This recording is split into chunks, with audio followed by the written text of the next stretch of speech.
Hello, Mark. I'm May from Junior. My student number is 45.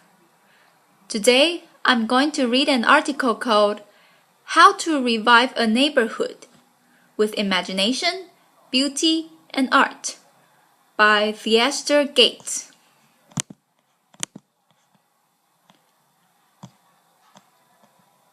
I am a potter, which seems like a fairly humble vocation.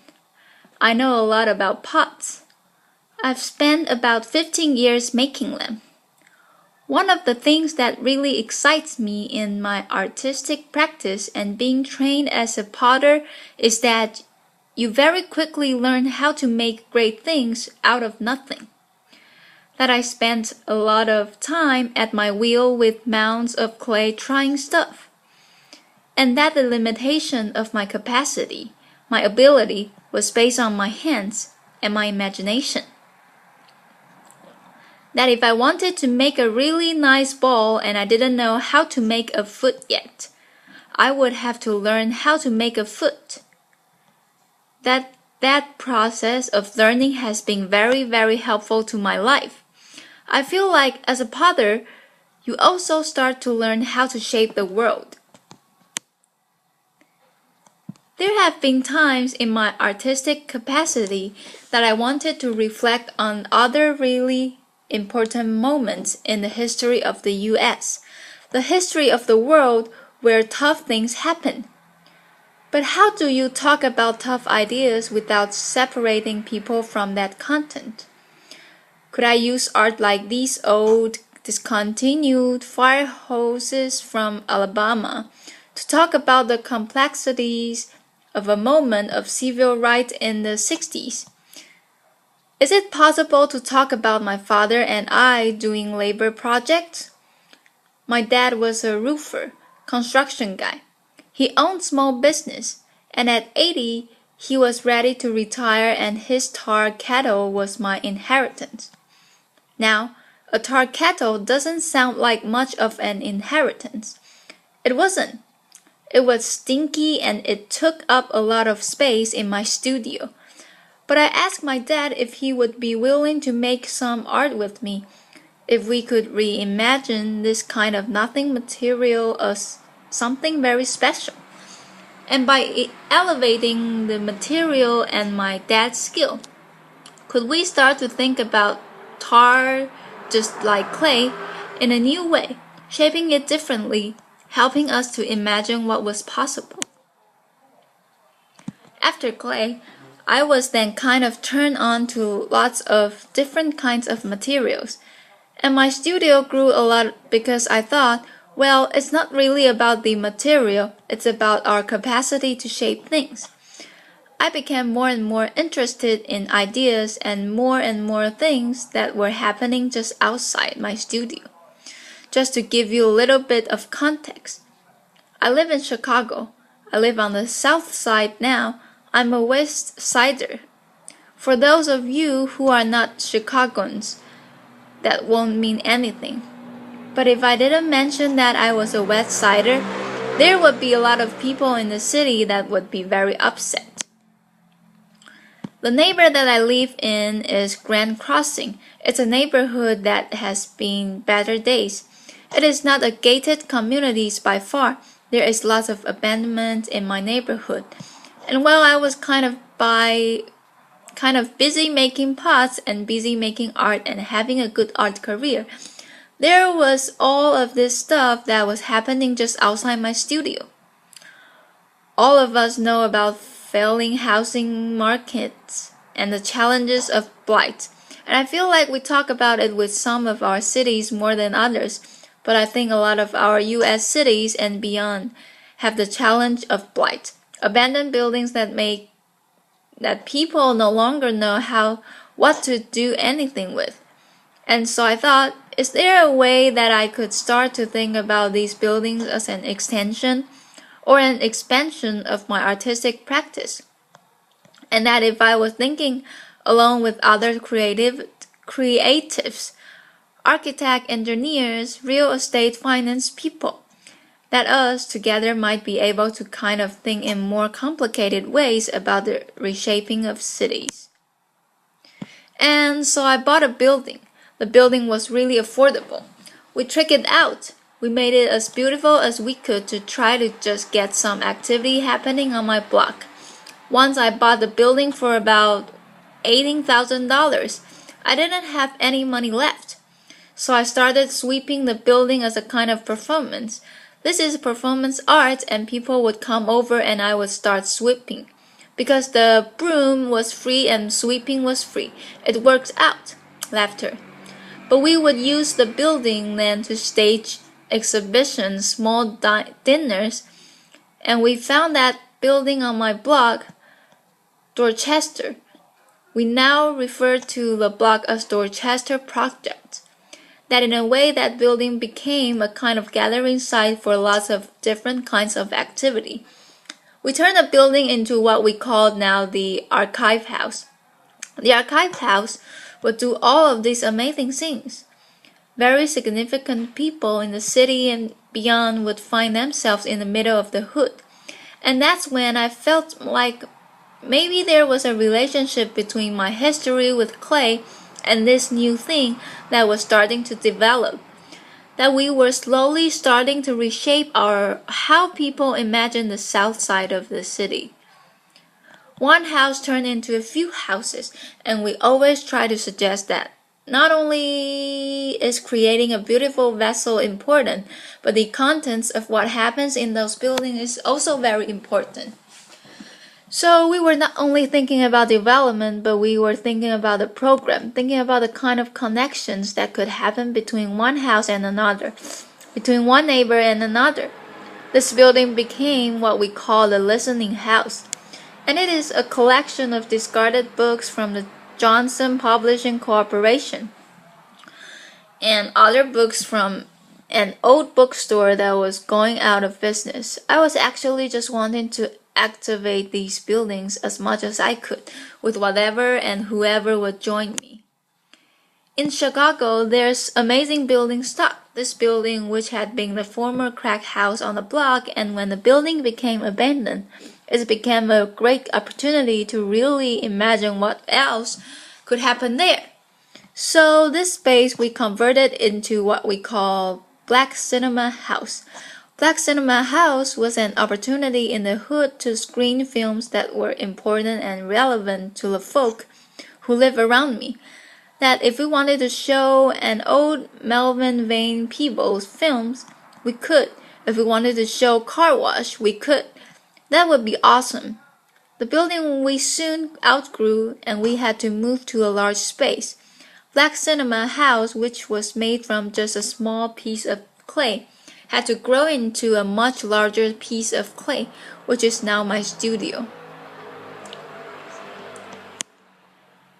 What I realized was that for those of you who are zoning junkies, that some of the things that I was doing in these buildings that had been left behind, there were not the uses by which the buildings were built, and that there are city policies that say, hey, a house that is residential needs to stay residential. But what do you do in neighborhoods when ain't nobody interested in living there? That the people who have the means to leave have already left. What do we do with these abandoned buildings? And so I was trying to wake them up using culture. We found that was so exciting for folk. And people were so responsive to the work that we had to find bigger buildings. By the time we found bigger buildings, there was in part the resources necessary to think about those things. In this bank that we called the Arts Bank, it was in pretty bad shape. There was about 6 feet of standing water. It was a difficult project to finance because banks weren't interested in the neighborhood, because people weren't interested in the neighborhood, because nothing had happened there. It was dirt, it was nothing, it was nowhere, and so we just started imagine. What else could happen in this building? Applause. And so now that the rumor of my blog has spread, and lots of people are starting to visit. We've found that the bank can now be a center for exhibition, archives, music, performance, and that there are people who are now interested in being adjacent to those buildings because we brought some heat that we kind of made a fire. One of the archives that we'll have there is this Johnson Publishing Corporation. We've also started to collect memorabilia from American history, from people who live or have lived in that neighborhood. Some of these images are degraded images of black people, kind of histories of very challenging content. And we're better than the neighborhood with young people who are constantly asking themselves about their identity, to talk about some of the complexities of race and class. In some ways, the bank represents a hub that we're trying to create a pretty hardcore node of cultural activity, and that if we could start to make multiple hubs and connect some cool green stuff around there, that the buildings we purchased and rehabbed, which is now around 60 or 70 units, that if we could land miniature vessels on top of that and connect these buildings by a beautiful green belt, applause, that this place where people never wanted to be would become an important destination for folk from all over the country and world. In some ways, it feels very much like I'm a potter, and we tackle the things that are at our wheel. We try with the skill that we have to think about this next bowl that I want to make, and it went from a ball to a singular house to a block to a neighborhood to a cultural district to thinking about the city, and at every point there were things that I didn't know that I had to learn. I've never learned so much about zoning law in my life. I never thought I'd have to, but as a result of that, I'm finding that there's not just room for my own artistic practice.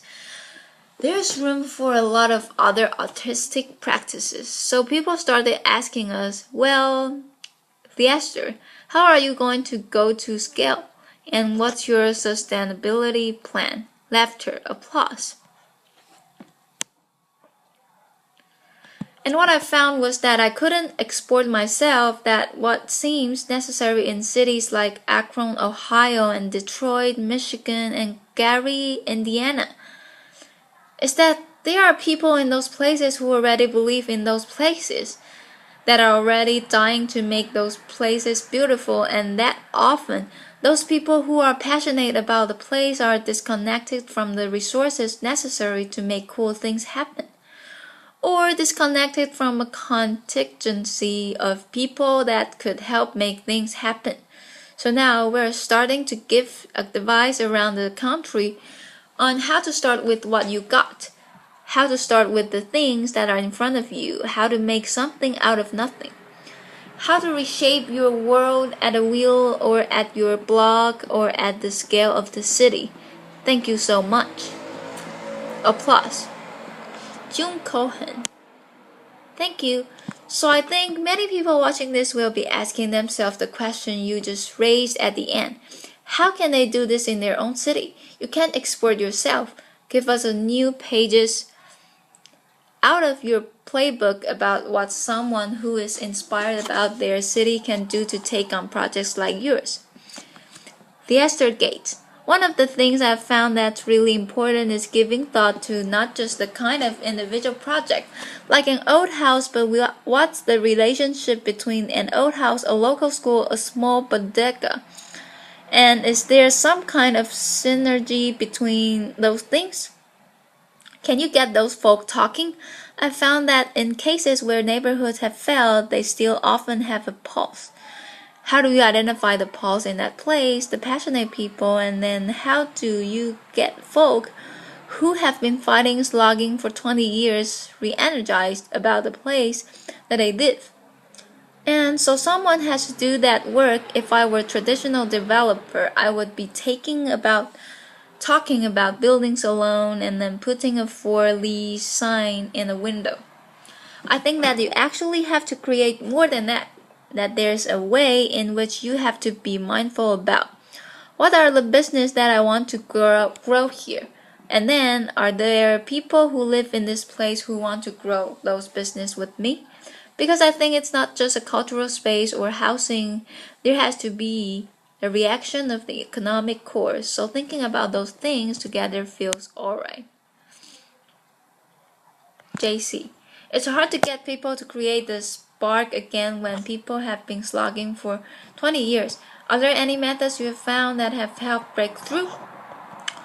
Yeah, I think that there are lots of examples of folk who are doing amazing work, but those methods are sometimes like when the media is constantly saying that only violent things happen in a place, then based on your skill set and the particular context. What are the things that you can do in your neighborhood to kind of fight some of that? So I found that if you are a theater person, you have outdoor street theater festival. In some cases, we don't have the resources in certain neighborhoods to do things that are a certain kind of splashy. But if we can then find ways of making sure that people who are local to a place, plus people who could be supportive of the things that are happening locally, when those people get together, I think really amazing things can happen. So interesting. And how can you make sure that the project you are creating are actually for the disadvantaged and not just for the sort of vegetarian indie movie crowd that might move in to take advantage of them? TG, right on. So I think this is where it starts to get into the thick woods. JC, let's go there. TG, right now. Grand Crossing is 99% black, or at least living, and we know that maybe who owns property in a place is different from who walks the street every day. So it's reasonable to say that Grand Crossing is already in the process of being something different than it is today. But are there ways to think about housing trust or land trust or a mission-based development that start to protect some of the space that happens?